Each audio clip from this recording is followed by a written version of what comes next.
That was my thing as a kid. And when I said to my mom, I'm leaving. What do you, Mom, what are you talking about? I said, Mom, it was Vermont. There's more to this world than this. She said, if you can't handle where you are right now, you have no business stepping a foot forward. Deal with where you are first, and you'll be shown what to do next. But experience fully where you are, good and bad. Learn from it, and you'll be tapped for the next move. Welcome to the podcast, Wells. Hey, Welcome to man. the Pay Me and Plane Tickets podcast. For the listeners out there, I'm introducing Wells Jones, who's an adventurer, an explorer, an actor, and a co-author of A Historical Journey, A Line in the Sand. I'm glad to have you on. I mean, your energy is, I said earlier, it's very cordial, it's inviting. I feel like I'm absorbing like a lesson you're always teaching, you're always imbuing some sort of insight into many individuals. And so on this podcast, we talk about all different like travel experiences and how that kind of Mhm. changes the way we think, maybe the actions we take, the things we may say. So you pretty much, I'm trying to say, you embody what this podcast is about. So welcome, Oh, Wells Jones. awesome. Well, it's great to be here. And certainly as we travel, even the same route every day. But it's nice to go beyond that, the horizon. That was my thing as a kid. And when I said to my mom, I'm leaving. Yeah. What do you, Mom, what are you talking about? I said, Mom, it was Vermont. There's more to this world than this. She said, if you can't handle where you are right now, you have no business stepping a foot forward. Deal with where you are first, and you'll be shown what to do next. But experience fully where you are, good and bad. Learn from it, and you'll be tapped for the next move. Yeah. And so in the 10th grade, I said, all right, I won't run away. That's a pretty good that's a very good lesson your mom sort of imbued on you to kind of Um, keep you in the house. moms can lay some nuggets on you. Some also some That's a real fact. bombs, but That's a it's fact. And it comes out of golden. nowhere sometimes. You're like, dang, where Yeah, this head from? yeah. Well, that was a good one because Uh, that's really the way it's been. And even in traveling, deal with where you are, which means be conscious mm, where we are and see. And it's undeniable when you're in a foreign country or in a foreign place, foreign to yourself. It's the first round being there, whether it's English speaking or not. It's just absorbing and seeing how people are, not judging it, just see how it is, how they move, what they wear. And the big thing, of course, is music. Music is yeah, like essential. And that you talk about universal love that comes flowing out of music yeah. and different instruments. And so that lesson from my mom really meant so much, which also allowed me to accept and adapt to very different experiences Mm, from being in a small little place in Vermont, 31 in my graduating class, 5 towns, feeding the school, rural. wow. Fortunately, when I was 15, I went to a camp in Great Falls, Montana. It was an international camp. And that's where, I could meet a black man. Are you? It's like in Somebody, Vermont, in Puerto Ricans. yeah, I mean, guys and gals with spice and of life, and from Harlem and Spanish Harlem, and from Tel Aviv, and from yeah. from Switzerland, and so it was a real mix. And so that thing to my mom came, at about 16 years old when I nailed her with "I'm leaving," because I felt I could do that because I had Right. friends on 110th Street, Central Park North, man. You know, Right. I could live with Charles and his mom and his sister. And I, so, Anyway, it really did mean a lot. And I've said it to my own kids. Mhm. Deal with where you are. Yeah, be present. Be present. Be present in the moment. Take care of it now. Yeah. And experience it Mhm. fully. You hear it all the time, and you see posters. You go to doctor's office and you see, live the moment. Da, da, da. And it's like, yeah, but, and it's getting rid of the buts. Right. Mm. People are rushing through it. Even though you may see it, the saying everywhere, most people aren't intaking it fully Yeah, and yeah, really sort of, applying it in a way. right, But correct. you taking that be present uh and deal with it sort of narrative very almost personally, and that's how you've been able to sort of excel because you dealt with something in the moment. You may have Mhm. learned the lesson and then you moved on to the next step. So in your younger time, going from being in the rural space you were in into now a much more populated area with different diversities around you, Mhm. what sort of experience or how was that sort of transition? Because that's definitely it's a shock to a Well, lot of it's people. been it's been a flow. It's been a Yeah. flow. And, from going from being Antarctic pararescue, learning the discipline, learning the joy, always finding the joy in anything that's going on. Find the joy, find the Mhm. good. Right. And from going from that at an early age and being exposed to what discipline is. And I'm not talking about someone telling you what to do. I'm talking about what you tell yourself. That's discipline. It's what you imbibe in that 5, 4, 3, 2, 1, go. Very And true. I learned to stop. Don't comment on all the things you're doing or all the people. Don't comment. Dig in. Don't live at a critical level about where you are, what you're doing. Mhm. Join in, you know.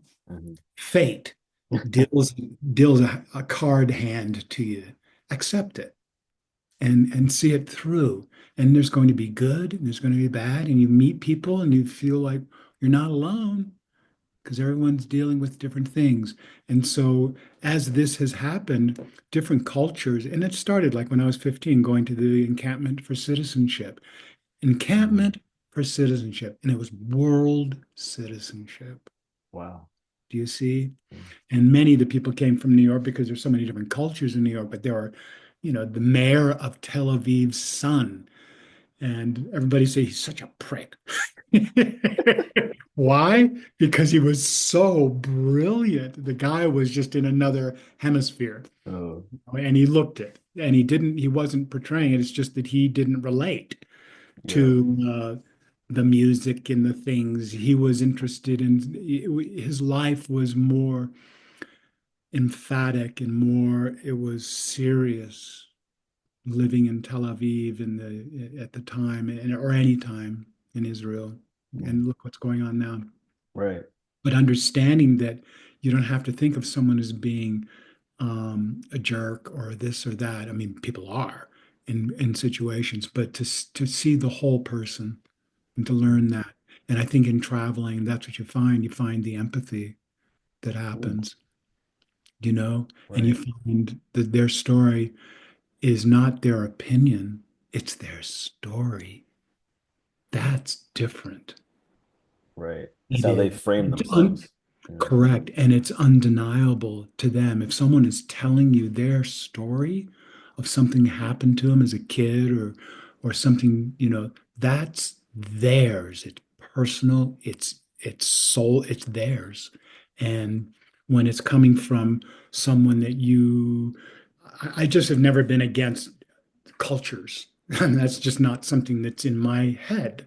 Right. It the desires to meet, talk, laugh, eat, dance and work together and work where there's accountability and responsibility and you get paid to do it, but you're still dealing with the human element. And so it's just opened up,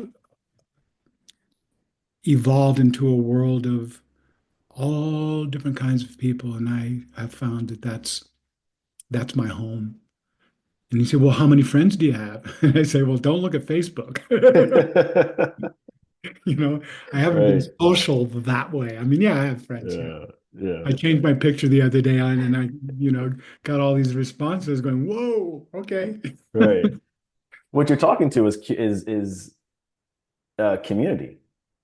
That's Yeah. what I'm hearing. It's a lot about Mhm. when you get into learning about different communities and not having that barrier of different cultures and just accepting and understanding somebody else's story, Mhm. you've gained empathy for each and every one, every individual. Is that a proper It is. It is. You find the commonalities between us, the mhm, humanity between us, and there are times when acts of groups of people are just so horrific, like October 7th, 2023. And what I've learned in my years is looking behind the act, what would impel that kind of behavior. And I've seen it in history because I've read enough about history. You have this wonderful man, T.E. Lawrence. Uh, the A Line in the Sand book is based on a trek through the Middle East, and it was twofold. One, we we had just contracted with a Broadway producer to bring T.E. Lawrence of Arabia, back to life. Why him? Well, he was the British, the Western world arm to the Middle East that guided the Arabs and supported the Arabs. He was the emissary, but he was also the mastermind mm, for the revolt that was very necessary. Why was it necessary that the British were fighting in the Middle East during World War I when France was being decimated? It's because of the Suez Canal, strategic location, and resources. And the resource, of course, was oil. yeah. And at any rate, but to follow T.E. Lawrence through the to find someone that absorbed and accepted a completely foreign culture, Mm, Bedouin, Arabs, a whole different religion than basically Christian or Jewish, right. you know, Hmm. and, and the different sides of those Zionists and Baptists, whatever, Methodists, and and accepted them and understood their challenges, but saw their purity, saw behind who they were. And he, at the very end of the trail, working their way to Damascus during the war, this is a man that he had to shoot a man once, and it was to settle a dispute between a tribe. He was bringing two tribes together, two clans, two families. Think of it in that way, of Arabs to work together to fight together, Right. join together, and one man of one tribe killed a man of the other tribe. And they said the man that did that shooting, they were going to have war against each other.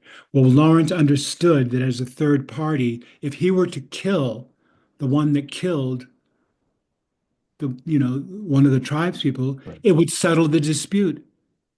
And I mean, he was vomiting from it, but he did Wow. do it.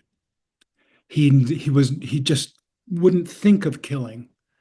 And even his tactics during the war was to blow up train tracks Mm, between Baghdad and Medina and Mecca, which was a supply line. yeah. And it was the Germans that built the railroad with the Turks. And he didn't want to go, he couldn't take these Arabs into battle because they weren't soldiers. They're Right. irregulars. Getting to my point. 50 miles from the end, after several years of intense being out in the desert, part of the problem of being a desert is not the enemy, it's it's nature. It's 120 degrees. Right. It's no water. It's this sort of thing. But he endured it, and he was highly honored and recognized for it. Well, they came to a town called Tafis, and it's about 50 clicks from Damascus. They're almost like home. Right. And there's a man, a warrior that's with him that's a close warrior to Lawrence, and he had his own group of close warriors that are surrounded him, bodyguards. That's what they think of themselves as. And his name was Talal. Talal was from Tafis. When they came to the rise leading into Tafis, they looked down on the horror of what the Turks were doing in retreat because they were losing the war, but they were decimating the land and the people, and it was the worst atrocities you could think of. And Talal saw this, fixed his kafaya, and he charged into the retreating Turks. They turned around and shot him. Lawrence was so incensed. I mean, the killing were pregnant. I mean, I don't need to go into the horror, Yeah. but we experienced the horror of that kind of thing on October 7th. Yeah. Lawrence said, "Take no enemies." Now, he was mad. He was mad. He was out of his head. 36 hours of killing. That the Arabs went after the Turks and did the same thing that the Turks had done to this town Mm. for 36 hours. You know, when you hit someone, you get hit, you want to hit them back Right. and it's over. Right. Or you go, you're an idiot. No, you're an idiot. Push, shove, and it's over. Or maybe it Yeah. lasts longer, but it doesn't last. You don't kill each other. And so there's something that happens in the head, even with Lawrence, who was basically a pacifist, but he also was a soldier. I mean, he was commissioned to help, and but he did it with as little killing as possible. So that's happened when October 7th happened. That's what I was thinking. What brought this on? Mhm. Okay, it's happened, and I've got to go deeper. What made them do this? And it's a form of retribution. And then what made the response be 10 times worse? And it's continuing. Mhm. And so it just has to do with, I don't know, I don't want to lose my point, but peace, I just believe in that we can get along. And if we take Mhm. it out of our desire of ownership Yeah. somehow, Jelani, And and and you're right because it's almost like an eye for an eye situation. it is And it'll keep exactly. escalating and escalating and grows and grows and grows, right? Why call it righteous indignation? Righteous, I mean, that's being kind. It's being nice. Yeah. But people saying God is on my side, my God is on my side, and my country's on my side, and my family's on my side, so I'm Uh, right. And right. both sides saying, and so what happens? They're butting heads, and and as a third party, we can't possibly understand the turmoil and the complexity and the emotional horror of all this stuff as Americans. I mean, we had a No. sense of it with 9/11, but that was a form of Absolutely. retribution, Yeah, you it was know. a form of retribution, exactly. But And as an explorer, you've been blessed to burst the bubble of just only seeing kind of like the American perspective. You mhm, have ventured into many different places. And you mentioned that, when you're in the Middle East, it's 120 degrees out there, so mhm, it's extremely hot. A yeah, different understanding of what somebody else is going through or what they're seeing, kind of how they're taking in certain actions, right?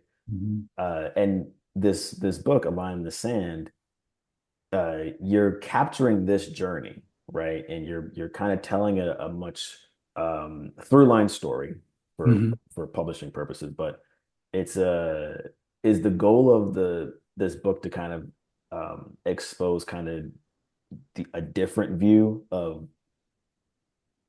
the Middle East and of your trek through the Middle East into Africa, or was it kind of yeah, was that sort of Yeah, the mission of it all? Yeah. absolutely. And it's done. We thought about doing a nonfiction, and we thought, oh, how boring, you know, about us and what we Right. did. We saw that, and then we did this, and we did that, and so we made it historical fiction Yeah. and added a time travel device to deal with the history, go to moments in time Yeah. wherever we were, and see what Lawrence was doing, what Emir Faisal was doing. Mhm. And so to bring context to the foundation of the crisis that's happening and different perspectives to bring Mhm. in the young man, Jeremy. We met him running with the bulls, and Miles and I did run with the bulls in Pamplona, Spain. I mean, that was in 2023 Right. that we ran with the bull. We didn't do it back when we did the trek, but we added that to the story as a means of introducing Jeremy, a Jewish guy, and that went to a camp that another fellow shows up, Abdu. Mhm. He's represents the Arab side, but their voice in the book are from young men Yeah. that we spoke with. Wow. And so they're based on Jeremy's conundrum of and Abdu. For Jeremy, who's in the IDF and he's fighting against the people that he went to a camp with. The camp in the story is called Seeds of Hope. Uh, It's a camp for high school thought leaders, Jewish and Palestinian or Arab, to come together in Maine, USA, for summer and to have workshops on conflict resolution.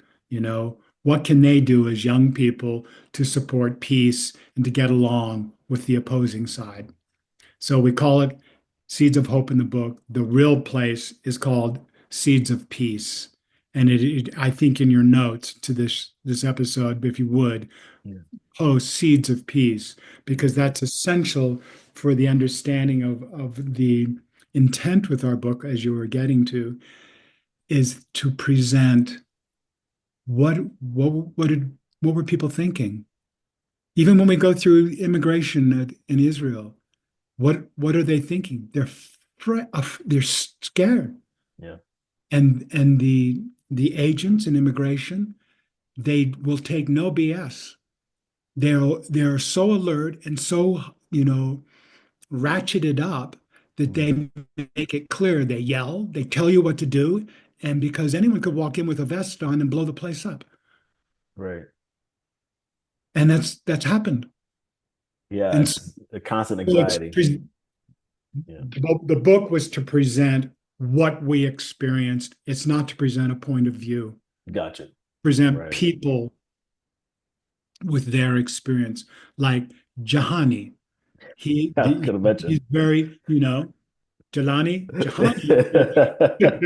is, is essential to the story because he's the wise one, you know? Okay. All right. For all the listeners out there, just keep that in note. And you're following his footpath. Okay. There we go. A very dear man. You're a very dear man as well.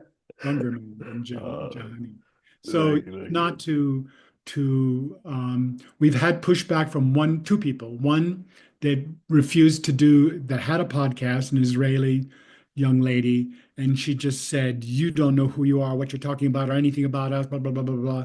And she said, she was very clear that the opposing side, she was Israeli, the opposing side were dogs Oh, wow. and needed to be eliminated. And it's the first time we run into that, you know, in this recent work,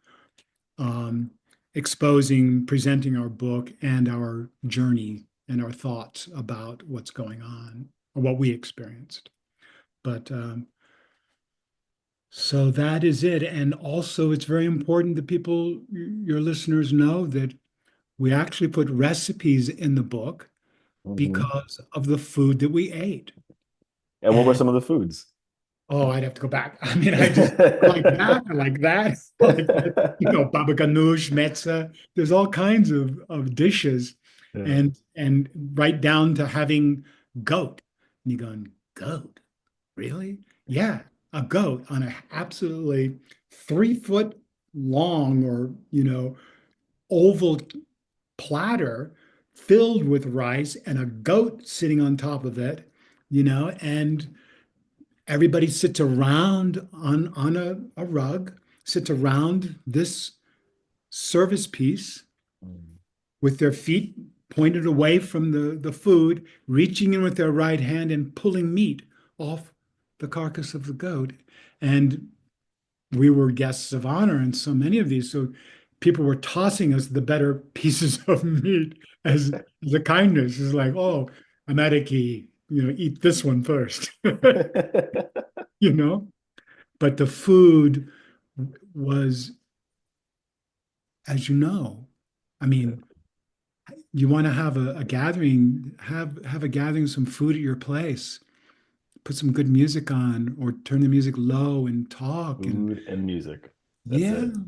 That's all you yeah, need. and that gets everybody, on the same page in an atmosphere to be themselves.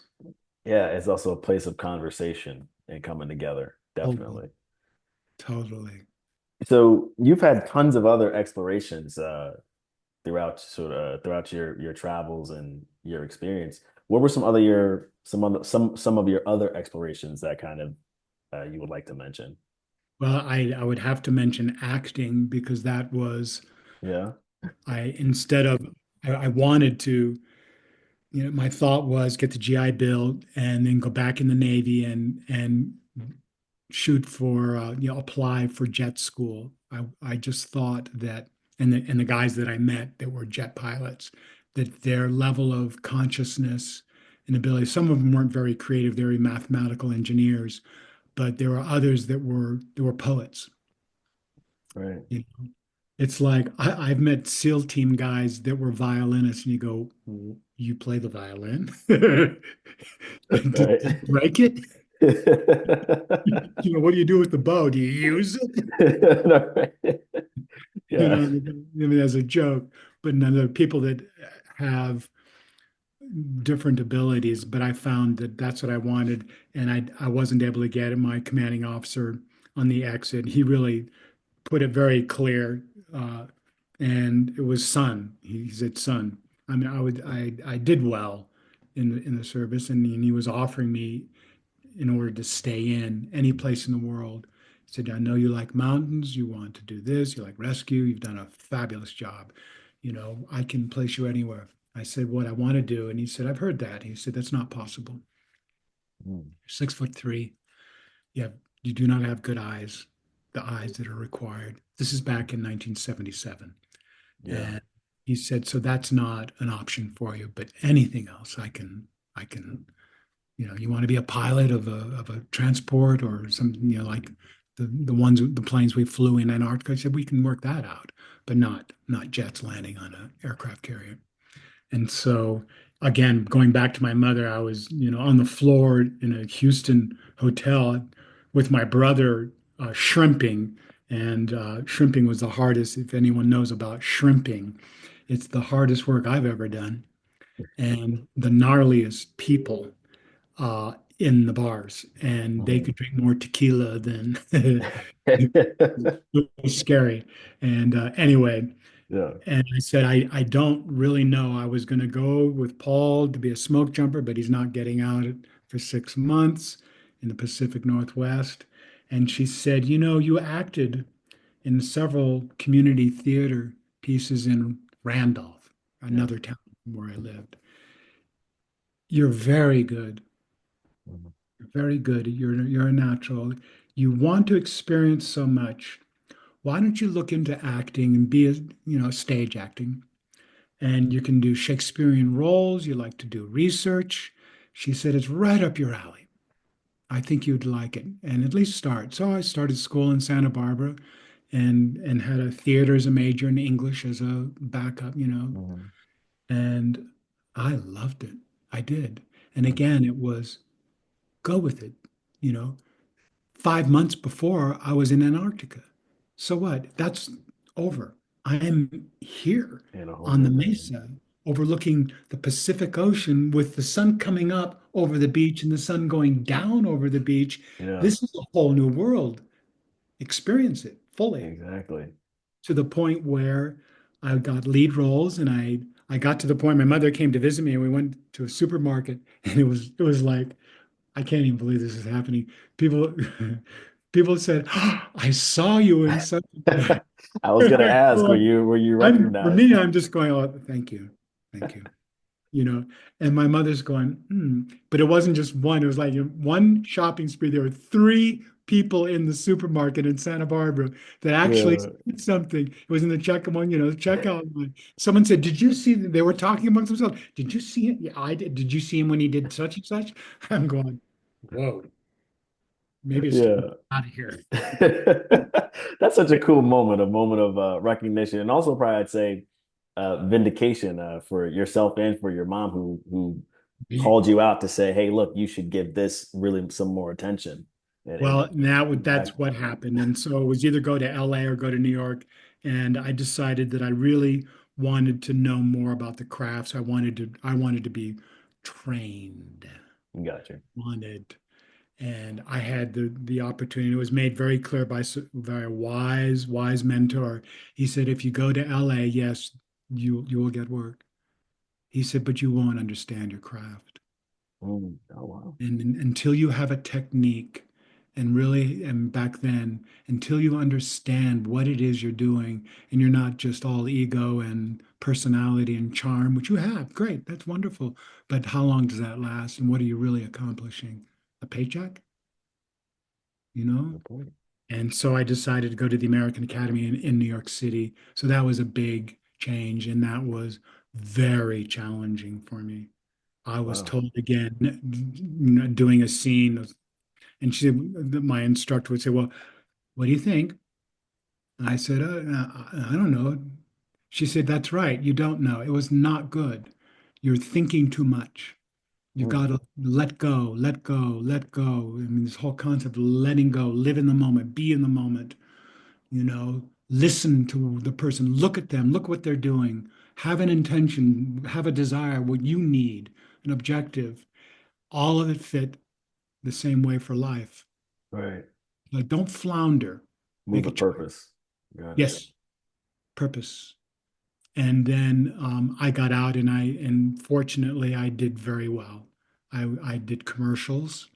I was told, yeah, you know, you never know, but this is the pattern. 20 auditions, you get one call back, do 20 of those, and you get the job.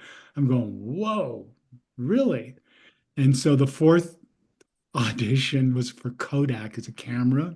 I don't Uh, know if people know yeah, about yeah. it. We know about a little bit of Kodak because it's becoming a bit in vogue now to have sort of the quote unquote old fashioned Yeah, camera yeah. photography. Well, that was my first commercial, was a Kodak commercial.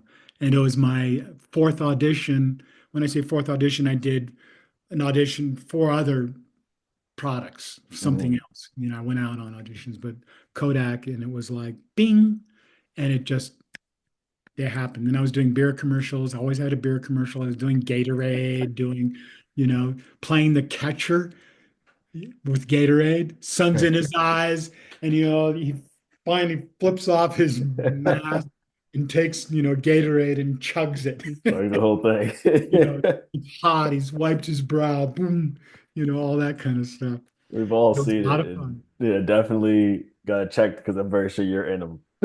Yeah, it was great. And it paid for my theater work because in uh, theater you don't get paid money. And ultimately I realized I couldn't raise a family because now I'm with family and mm, children and growing up. children and children and children. Yeah, ended But up that with pushed you into starting your theater company, theater well, production, yeah, your exactly. Yeah, it production was a company. production Yeah, company. yeah. Correct. And my wife and I, she's a very dynamic woman, and she'd also gone to the same acting school before I did. But that's how we met, was actually through that school being on the alumni board. I was asked to be on the alumni board, and Mhm.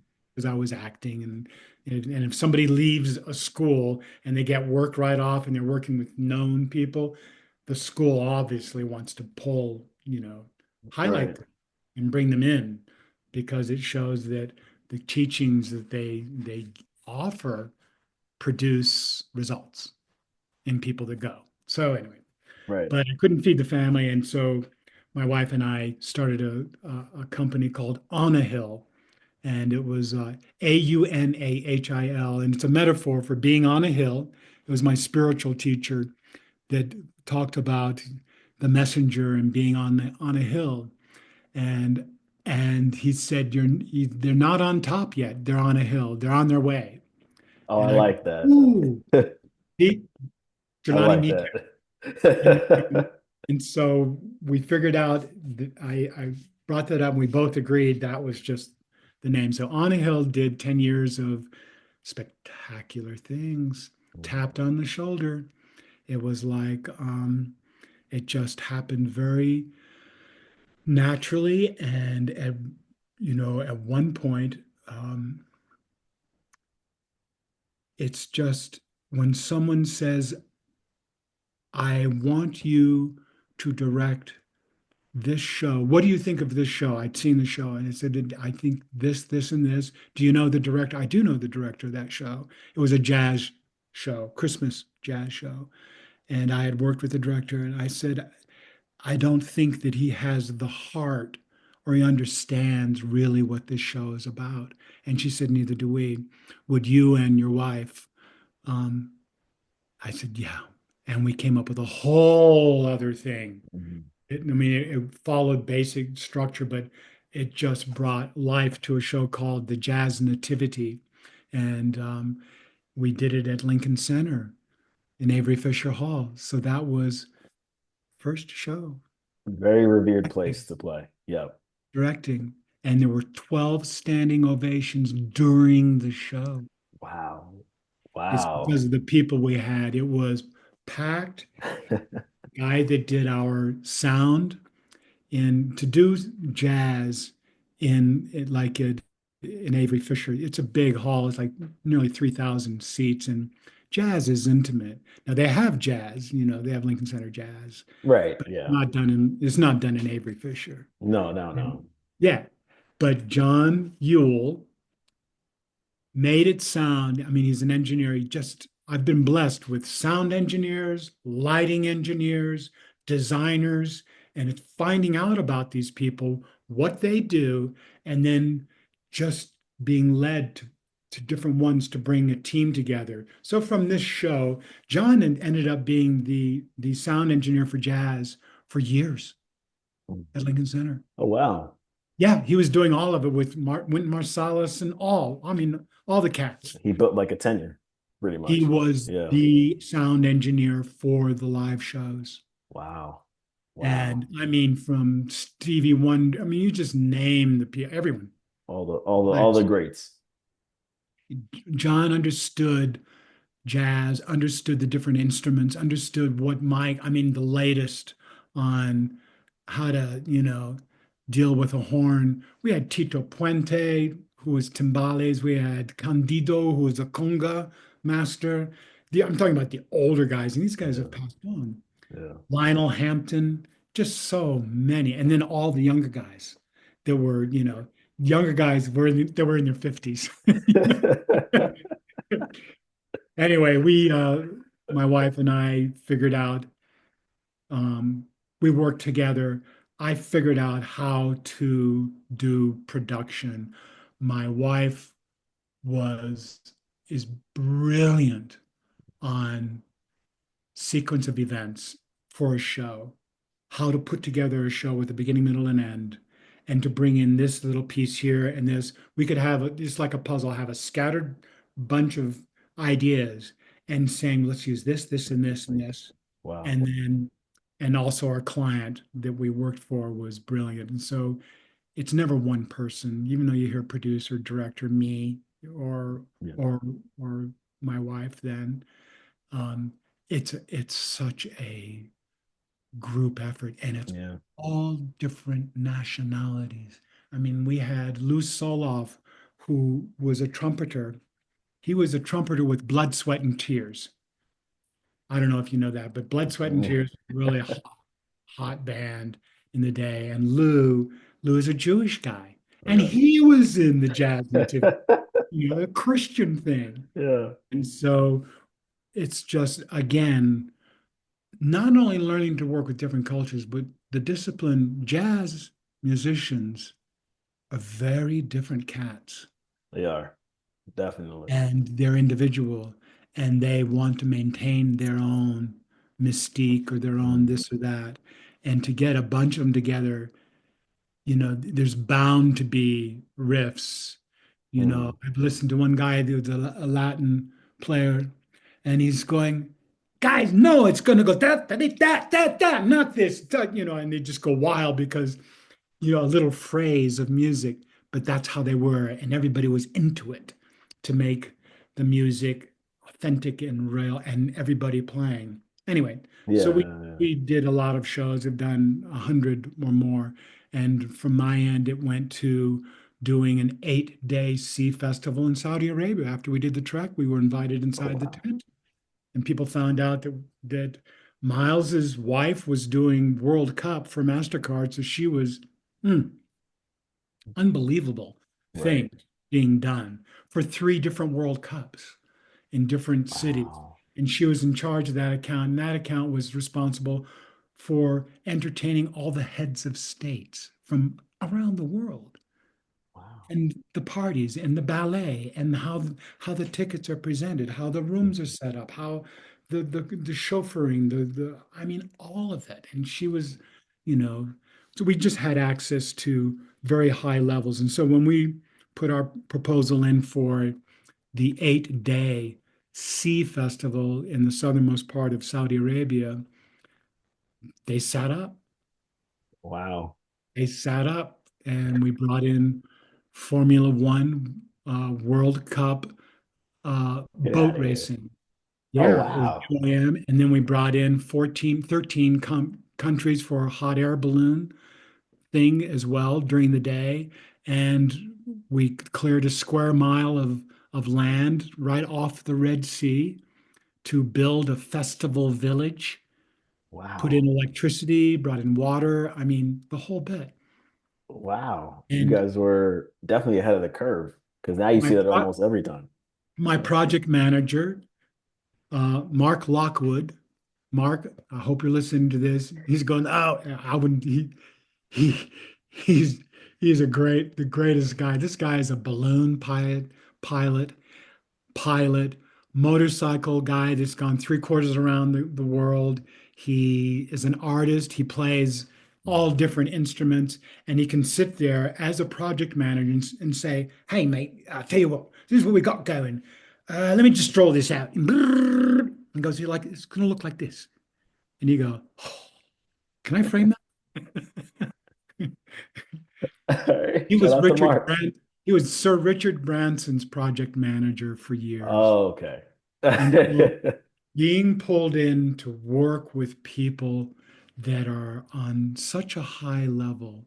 Yeah. Mark figured out for an Audi commercial how to cargo drop an Audi from a plane, make it appear that it landed, parachuted, landed on the back of a flatbed, put it in reverse, flew off the back of the flatbed, twirled around, and took off down into the desert. Now, what kind of a Yeah, head? that's insane. And so, and then once again, it's doing that festival. It was working with, I would say, over 30 different countries of people, Wow. bringing them together. And that was serious. And there was security, and there were issues, and things get solved, but working with, I mean, I had an interpreter, I had several interpreters just to deal with, I couldn't speak fluent, you know, uh, Lebanese form, or Turkish or Spanish and German and French, and just all the different countries that were the well, a part of this festival. but I was prepared. Right. And I wanted to talk to you about all throughout all your different experiences from being an adventurer to acting, pivoting to acting, pivoting from acting to a production company with you and your wife.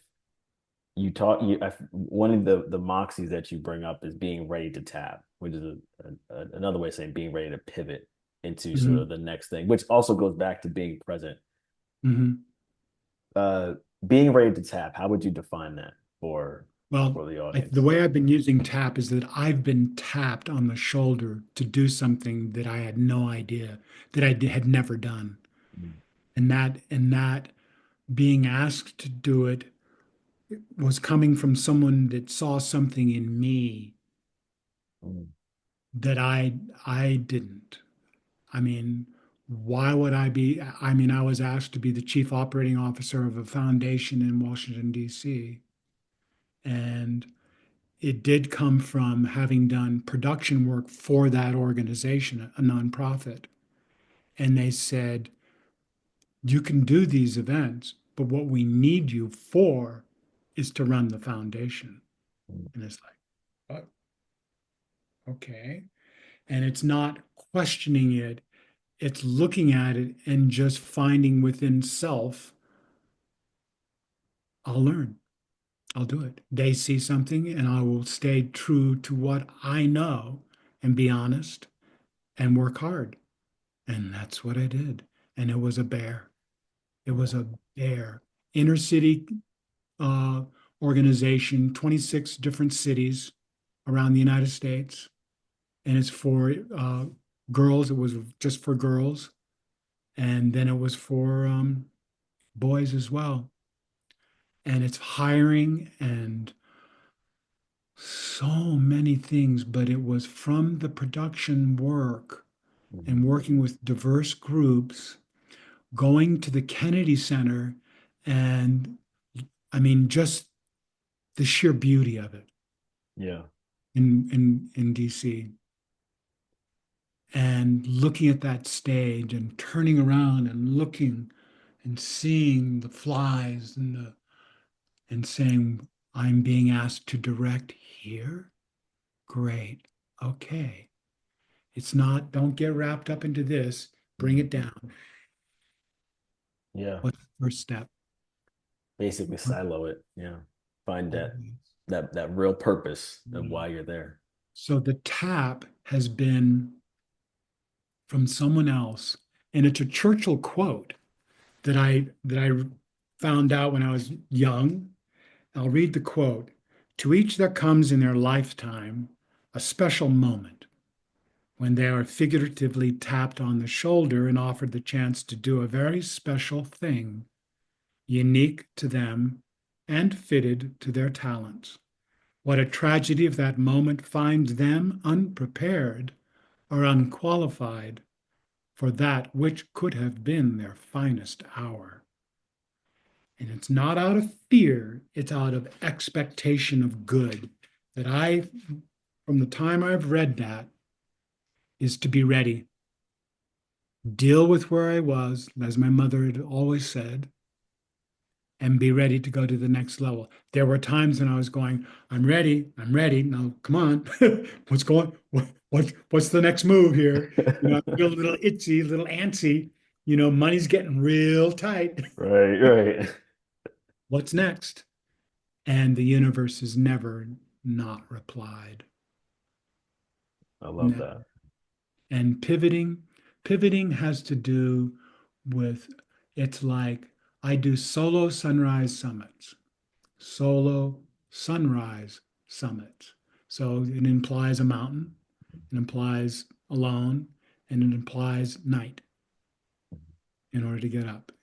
And I found that that's where I came to terms and learned more about myself, my core, by doing these, starting at 3 in the morning and working to get to the top of a mountain before sunrise. Of course, it was planned. I knew when sunrise was in the area. I knew the path I was going. I didn't know I basically had an idea within a couple of days of the weather, but I would go, didn't matter. Snow, storm, sunshine, moon, no moon, stars, no stars, clouds. It didn't matter. I had a headlamp, I had a desire, and that was to get to the top. The pivots come. The major pivots in life for me have been in mostly about thinking. Mm. Wow. Got to pivot your thinking. Yeah. Start from there. The mind. It is. And mind and body definitely are connected, but it starts with the thinking. And I have made pivots when at points on a mountain alone, and it's close to the top, but not the summit. And turned around. Why? Because it was life threatening. It to me. Right. Now I've had plenty of people say, "Wow, why would you risk that?" I said, what risk?" He said, "Well, you're going out in the dark." That's not the risk That's, for that's me. like That's that's not the a bare risk. minimum. That's the first step. You got to be willing to do that first, but I say that to myself. I don't say that to someone, correct. Understand, understand. But when people's concept of risk, and I've done a lot of podcasts lately since the end of November, and, and this resonates with people. I said, especially the adventurers, the concept of risk, and your family. What about your family? I said, my family's asleep. They're happy. They're in bed. No, no, no. What if happens if something happens to you? I said, I don't expect that. But what if something does? I said, well, then everybody adjusts. But it could happen stepping out my door. It could happen in so many different ways. Certainly, wherever I'm going, I have no desire to get hurt. No Yeah. desire to. This is all about life. It's not about, Right, right, right. and and so that the sense of risk comes from a third party, is from someone else. It's their Mm. concept. Yeah, Risk is not in my mind until that point of pivot, and then that becomes to continue risk. right. It's time to And to pivot. keep going, you know. And it's time to pivot. And that's Mm. whether it's thinking or it's physical, being in a physical situation or being some just downright bad form thinking, to getting in a funk, getting, you know, and it's time to pivot Right. and be conscious. Bring the present moment back. Breathe, you know, and look at it as a full person, not commenting on what you're doing or not doing. Stop the repetition, that vibration, and and get clear. Be decisive. That's the best point. Yeah, be decisive because there's a saying, the risk of being bitten is the cost of getting up. So Mm, just keep going. yeah, Right? That's just yeah, that's how you pay the price, and it's fine to pay that price, honestly. yeah. Yeah. And of course, when it's stepping onto this to a saddle to an area where the wind is not the strongest, but you're getting an indication of what it's like 300 feet above your head, maybe 354. And and truly, we're talking 60, 70 mile an hour winds. I will not put myself, if I see the wind is going to be at 60 miles per hour on the summit of this mountain, the one that I do, I say I'm not, I will only go so far, or I change and do a different mountain because that is too dangerous. It's when you lift your foot and it's like an outrigger. It spins you around. The wind just like, That's look at you're on a impressive, man. hill. Well, you're trying to move and it's like, whoa. That's impressive that yeah, look, because to experience that, you definitely have to have a huge you should be brave too. There's a lot of bravery in that. I think courage does Yeah. does does take place. Bravery, yeah, yeah, yeah. But again, that's someone else talking. For me, it's like, don't be a fool at a certain point. It's like, come on, man, you know, Yeah. time to turn around. And that's when, leading up to, that's when you learn lessons. I've Wow. had people say it must be so hard. You just wanted to get to the top. I said, yeah, but not Yeah. risk my At what life. cost? Exactly. That is, for what reason is that? And it gets down to ego. So the pivot often has to do with you're just too all jumped up inside yourself, and it's ego. Yeah, that's very true. It's ego. Yeah, it all And is so, ego. Yeah. and we all have it. And then as an actor, it's me, oh, what a narcissist and this and that. I go, yeah, well, I'm an actor. I've got a little. We all do. And you know what? That's an attribute. It is something that can help you in certain cases. But Yeah, you don't want to mistreat people. But right. so it's the pivot Well, is you can learn from it. yeah. And to your point, you don't want to ever overstate your importance. You and I are both avid swimmers, Yep. and first thing you learn in swim lessons is leave your ego at the door because the water's always going to win. So if you think you can do something, trust me, you can't. Isn't that true?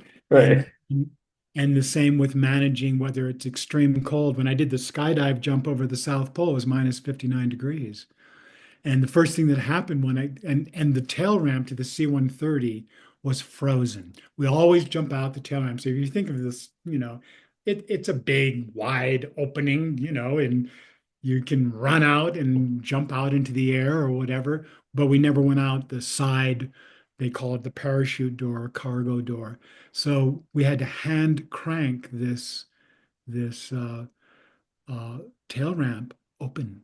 So it literally one piece comes down, the other piece goes up Mm. to give you the opening. And other than Paul and I were very used to a lot of running in Antarctica and running up mountains. We were really into it on the pararescue team. We're very fit, and we didn't need the oxygen. We helped crank. We took turns and just slowly opening the tail ramp.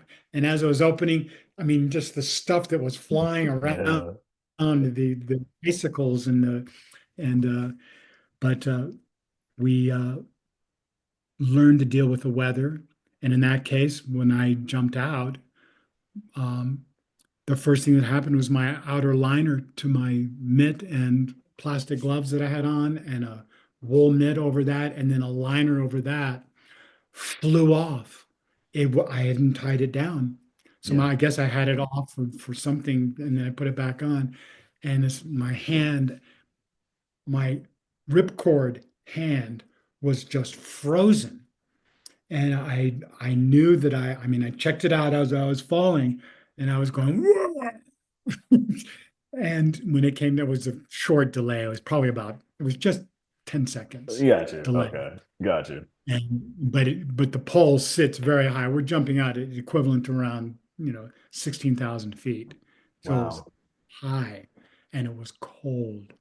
But and then in the desert, in the desert, it's well, back to Antarctica, being pararescue is not like the Air Force pararescue. Air Force pararescue jump into combat and Oh, okay. I get what you're saying. Got you. they do triage on site.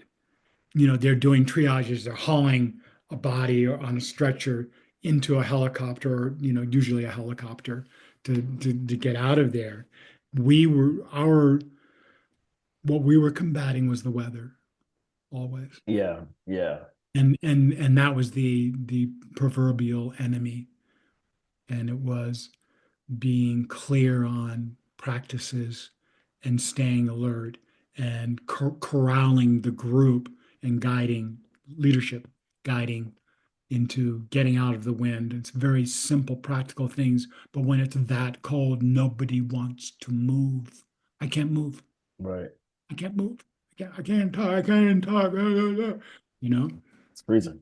and if they're hurt. Yeah. And so the same thing with going into Wadi Rum and in Jordan and the heat. It Mm. wasn't 120, it was like 118, 15 to 18, but that Oh, was wow. hot. Yeah. It's still Still, that's still absurdly hot. Yeah. Yeah. And learning to absorb that and learning that environment and being okay with it. Mm. Like, don't comment on it. It's like, it's so effing hot. It's like, it's so freaking cold. It's like, dude, yeah, okay, what are you gonna do? You Right. know, there's no such thing as weather. It's just clothing, how how you're dressed It's just their life. It's a day-to-day living. Yeah. in your head. And it all this stuff applies to, adaptability, Mhm. finding the empathy, listening, observing. And for travel, I mean, we get a high, all of us do. Landing in a different place. First time I landed in Paris, de Gaulle was like, oh, I'm here. You know, Yeah. arriving in San Sebastian, Spain before the running with the bulls, driving into Pamplona and San Sebastian, the beauty, the people, it was Yeah. the food, the tapas. Holy cow, the Basque cheesecake. I could I could eat a whole pie right now. You know, Right. just memories and people and um, nighttime stars, the sound of the water. All the little things that come. Yeah. Little things that matter. Yeah, and so for your people Right. that through this podcast. I love the title. Could you tell me a little once again about the title, how that is, or what this is No, and just to comment on serving? everything you're saying, what makes travel very important is it's the little things that matter. It's the connectivity, the community, and Mm, also to relate it back to your own moxie. It is about pivoting because um, most travel they have everything prepared, but being an adventurer, yeah. you are landing someplace or going somewhere where you may not have all the materials or the requirements to actually sort of uh, for that particular location, but you have to pivot and adapt. And I think that adaptability is one major takeaway from the plethora of things that you divulged with us today. Yes. Um, for the folks, pay me in plane tickets for yourself. It is a shower thought. I think it was kind of like that's kind of how it came into play. Yeah. But I would say it derives from the new generation who Mhm. travel a bit differently than how you and I may have grown up, where you saved your money and then you went somewhere. You saved and you went. There's this waiting period before you go. The Yes. new generation has explored new options or new opportunities in which they're able to travel a lot more frequently. And Mhm. so, if you capsule that, it almost seems like they're traveling and every day. It seems like they're getting paid in plane tickets. Yes. Right. Right. The Beautiful. behind the scenes is there's a huge hustle to it. So yeah. Sure. Sure. But Wells, you know, I know you have a massive day ahead of you, and we don't want to take up too much of your time. But what's coming up for you next? What is something that perhaps you would like to sort of express to the audience? Well, the next step, and talking about it this morning with Miles Spencer is the co-author of A Line in the Oh, line in Sand. the sand. Yeah. Yeah. And we're working on our second book. And the second book is called Havana Familia. And so it's 1958 Havana, just before the revolution. Mhm. And Magnus and Finn, the two characters from A Line in the Sand, are on another quest for understanding. And it's to understand Cuba and the politics and why she became, or she was the desirous, or she was a desired mistress Mhm. from so many people, Spanish, Russian, Americans. And then during that time, even the mafioso and the gambling and the prostitution and the sugar kings and blah, blah, blah. So for me, Miles is there in 2016, when Obama opened it up. Oh yeah. Yeah. And so You he did. was there briefly for a while. I mean, I guess within a year. And so we're doing this book. It's my turn to go to Havana. So that's where I'm headed to Havana. And That's it's been beautiful. I'm just absorbing all these movies and books and our own book because we have the outline. It's all laid out and it's like the first draft and Mm. it's awful. It's awful lot. As as any first draft is. Well, it's so cool. It's so wonderful. Certainly the places that we're going and how we're pinging them in the story is very exciting. I will say that there is some skydiving Okay. in this story, which I'm thrilled. Right. Miles has made his first jump. He did it in Congrats. at Gardner in out of New York. Oh, nice. Okay. Yeah. Yeah, and he did it at 13,000 feet. His first jump, free fall. He had a guy in front of him and a guy behind him. He was on communication, Yeah. and he did it all without a Everything. The whole. Oh, wow. yeah. And so he and I are setting up also a weekend of skydiving that we're going to be doing. So that Mm, and for me it'll be getting back into it. I've done a lot of jumps, got but you. it's a new day. From the And hiking to the jumps. yeah, yeah. And then going to Havana Got you. and seeing firsthand all of this stuff that I've been reading about and watching Time to and experience it. oh yeah, I'm very tuned. So that's my next travel point is Okay. within I guess it'll be within 6 weeks. I had to redo my passport, and so it's coming Got you. mid-May. So I would say June I will be um, Right out there. yeah, I love it. I love it. But before you go, Wells, yes. we ask these pay me and plane tickets questions to see where you fall on the spectrum. So it's a little Oh, bit of a pop quiz. So let me know if okay. you. Okay. All right. If you were to be paid in plane tickets, which airline are you choosing? Emirates. That's a favorite. You're right within the crowd. Really? Well, if you've done it once, I had an upgrade from business class, and the gal, I said, "This is nuts." I said, "This was handled," and she said, "There are no spots, Mr. Jones." Blah, blah, blah, blah.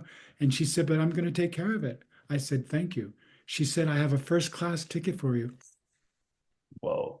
I flew 13 hours from JFK to Dubai, first class Oh my in gosh. Emirates, and it was like, and she said, "This is a $21,000 ticket." I'm going, "What?" Yeah, it is. I said, "It is." Yes, it is. Yes, sir, it is. She said, "But Right. I'm very happy to see that you get this." Wow. That's something that definitely Emirates is up there. And for that same reason, I would pick them too. When you do travel, Yep. is it Airbnb or hotel? Oh, gee. Um, Oftentimes it's been someone we know in the city. Got you. Okay. And I mean, I'm going to probably stay at the Nacional in Havana, but there Mhm. are people there that are connected with the book. And so at this point in my life, I can go to many, many cities, and especially after doing these podcasts. Uh, I've said, look, you live in Switzerland. I live in Santa Fe, very different. She said, I love Santa Fe. I said, good. Why don't we exchange homes for a week?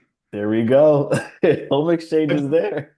Yeah, but Airbnb, I would tend to go that way, but I've stayed in so many hotels in my lifetime. Yeah. Fortunately, very nice places, you Mhm. know.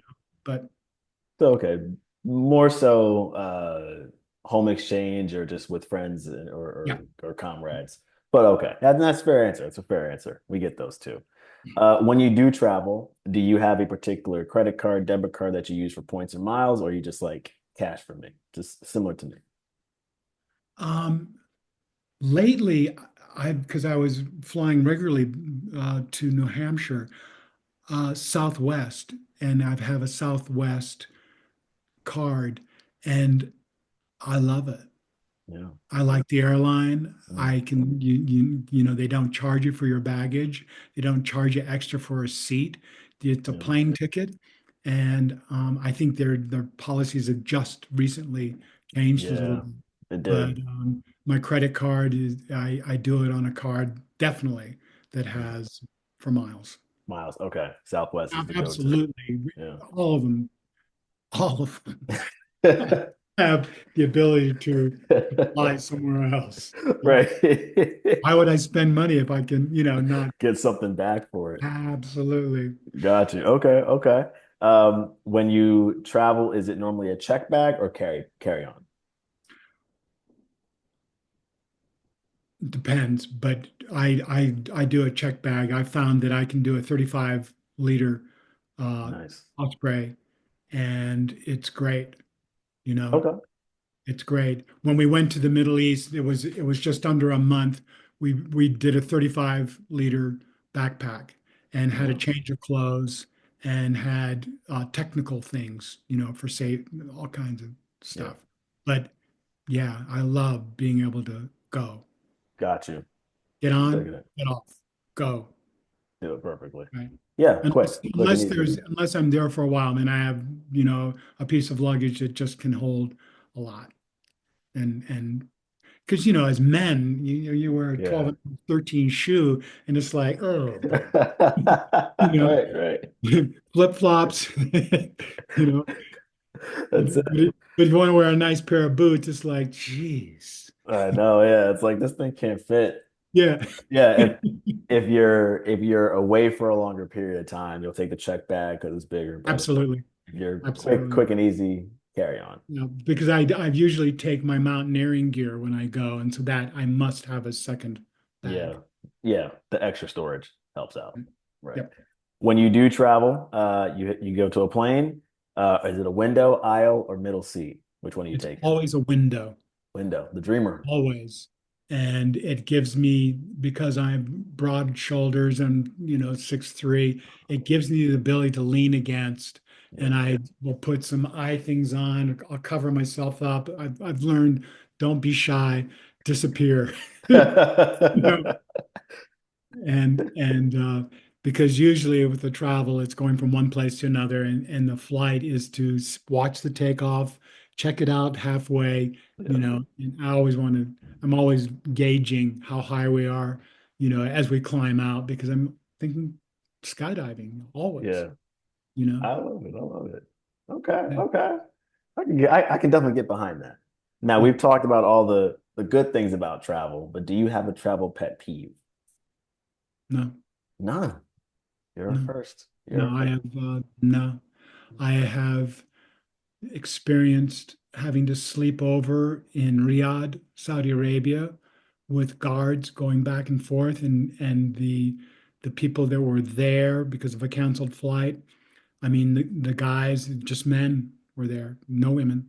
And they would just lie on the floor, put their head underneath the seat to block the light out a little bit, and then put something over their face. And I do, as people do, wherever they are.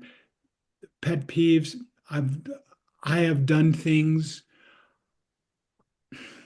I got a survival knife through security in Dubai that alarmed everyone. And I said, "It's my mistake. I'm in the business. I need this. Yeah. Would you consider giving it to a flight attendant or checking it so that I will have it when I land in JFK?" Mhm.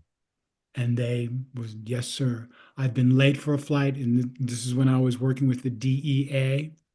And I came running with a huge bag through the airport. I saw the gate. They would just close the door. I said, "Open that door, DEA." And they did. Wow. And I'm not DEA. I had to get on that flight. That was before 9/11. Yeah. It opened up, DEA. And I just did it. And they said, "Yes, sir." And I gave them my ticket. Oh, that's gold. That's gold. It's two truths and a lie. I That know, right? It's like you put that in the mix with two truths and a lie, and people like going, "Nah, that's a little out there." I go, "No, that was true." That's a true story. That's I a love lie. that Nope. one. Um, last one. Where are you off to next? Well, it's Havana is Yeah, I was gonna really, say Havana. yeah, Yeah, yeah, yeah. And my routine, daily routine is I'm always on a mountain or I'm in the water and I switch it. got you. I swam this morning and I did, just a quick, a quick Beautiful. swim. I usually do, I get 2 or just a little less than 2 miles in and just, take an hour and just go, go, go. Right. Yeah. No, just keep it going. Yeah, I like Yeah, it. Yeah, yeah. and And I so like that you switch it out too. It kind of it's it really doesn't get wonderful. stale. Yeah. Yeah, it's really wonderful because you're inside. It's a great big huge Olympic sized pool. It's a community pool, Mhm. but it's wonderful. The clock is there, and it's used. You can Mhm. always have a lane. I don't mind sharing lane. I always will swim in half the lane so that anyone wants, I mean, it's just the way it is. And then when it comes in the morning, try to get to the trail by 5:30. Mhm. And it's 5:30, 5:20, right around between there. And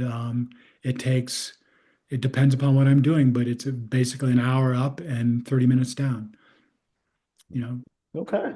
run down Yeah. Yeah. Run and down. Yeah. Yeah. Yeah. and scramble up. And and it's a wonderful wake up because it helps voice, it helps your breathing, and it gets my system going. It wakes you up, honestly. It sure It does. sure does, man.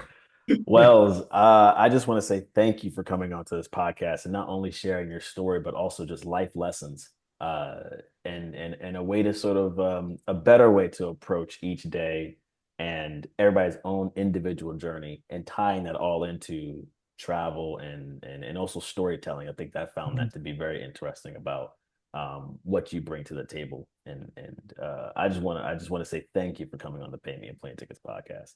Oh, it's really been a pleasure, Jelani. Don't forget our friend Jahani. Yeah, yeah, yeah. Let's not forget about him now. No, because you're on the path. You're definitely there. It's been a pleasure. Thank you. And definitely, we look forward to, so everybody knows, A Line in the Sand is available now. You can get that on a lot of the books on sites and, of course, Amazon.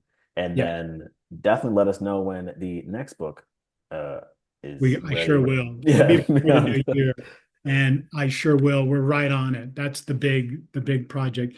Please, if you can, Seeds of Peace is something to Gotcha. include Mhm. as a link. Yeah. Um, our model, you said people, raising money or we save money.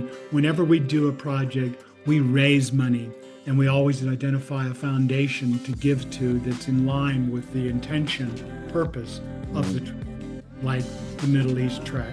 We gave money, 25% of what we raised to Seeds of Peace. And so that's adventure with purpose. And that's Mhm. life. Yeah, Life. it is. Thanks. Adventure with purpose. Yeah. I love that. Yeah.